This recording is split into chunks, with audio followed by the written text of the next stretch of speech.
In today's video, I'm going to teach you how to create different lists in Agile CRM using tags and bulk actions.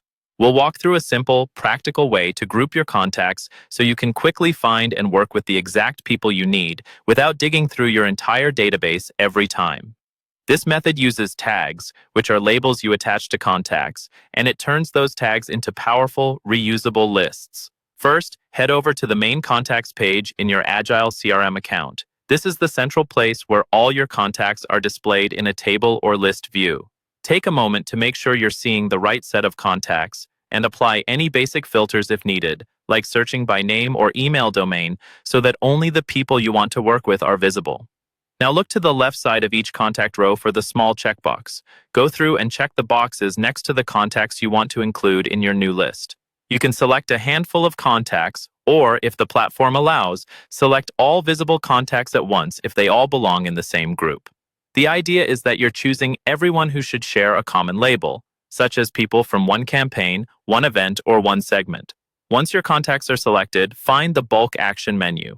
This is usually located above the list of contacts, and it appears or becomes active once you have at least one contact selected.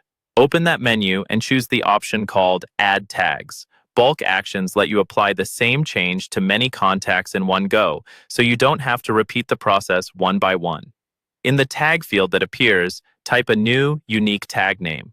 For example, you might enter something like webinar leads, newsletter signups, or VIP clients.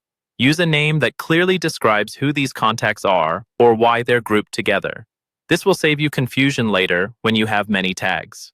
After typing the tag, confirm or apply the changes so the tag is added to all selected contacts at once.